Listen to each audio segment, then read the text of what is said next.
G'day and welcome. Today we got something way too expensive for me. So this is Ruben. G'day guys, how's it going? So yeah, I've got my 1992 R32 4-door Skyline. I've only owned it probably about a year, but I brought it as a rolling body, and I had another car that I've still got now that's a track car, but I ripped everything out of that and chucked it into this car because this one's already certified for everything I've got. So yeah, it's just a rebuilt 20 deck.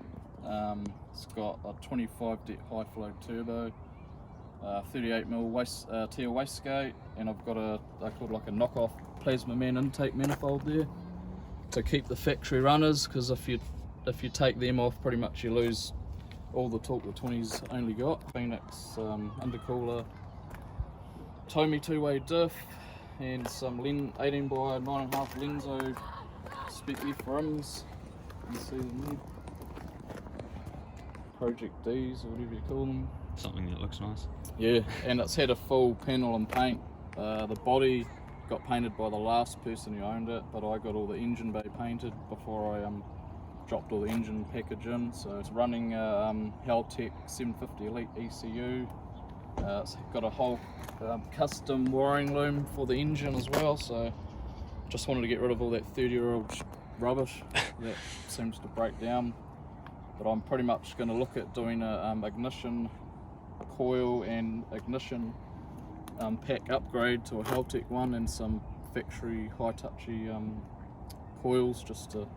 I'm done a few tests on it with Mike from Diesel and Turbo, and it's losing 4 volts across that igniter pack. Just 30-year-old issues that you get. I've done everything else, I might as well just keep going really. Currently it makes 205 kilowatts on 15 psi, and it's still got plenty more to go, but because it's the compression and it's 9:1 and factory's 8:1, I've got knock issues, and that's, if you don't know what that means, it's detonation or pre-ignition.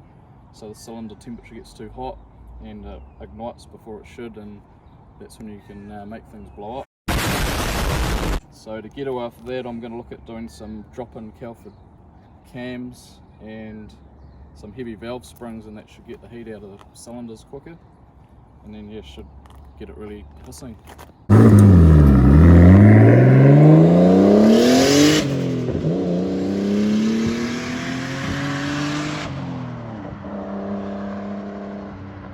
.20 deck gearbox, sounding a bit windy, don't know why.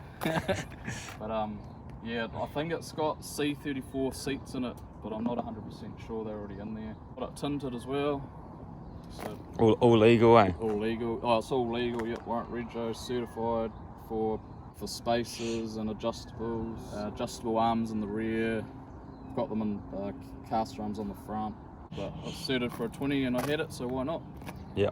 They sound good, goes good. Just want a cruiser really, and got another car if I want to do naughty things I can take to the track with. Yeah, my best mate and I are building a 32 4-door track car at the moment. This car's been in New Plymouth for like a good 15 years that I know of. A lot of people I know have actually owned it, including Trent, who's on our YouTube channel. He owned it when we were about 19ish, I think it was, and it was exactly the same colour, but obviously it's been repainted since then. Then it just went through other hands, and then it's been sitting somewhere for years. Someone's tried to restore it again and never really happened, so someone else bought it, got it repainted and just sat there. So I can't remember, I looked and it hadn't been on the road for years and years, so yeah, I pretty much brought it, chucked everything in, and within 4 months had it all road legal. So yeah, I was pretty stoked.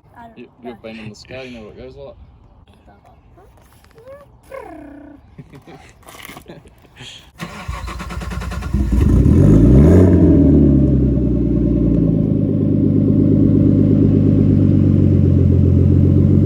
We're gonna go for a cruise in it. A few people want to see this car and what gets done to it. Hit them up on YouTube, TR Racing. Pretty cool videos. I think I actually remember, like, well, it was probably about a year ago seeing this down the lake. Oh yeah, probably. I think I asked you to do a skid.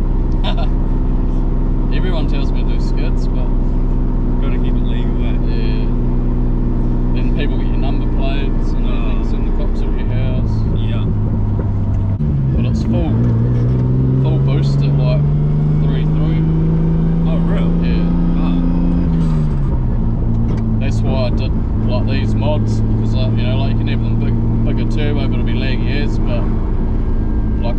making good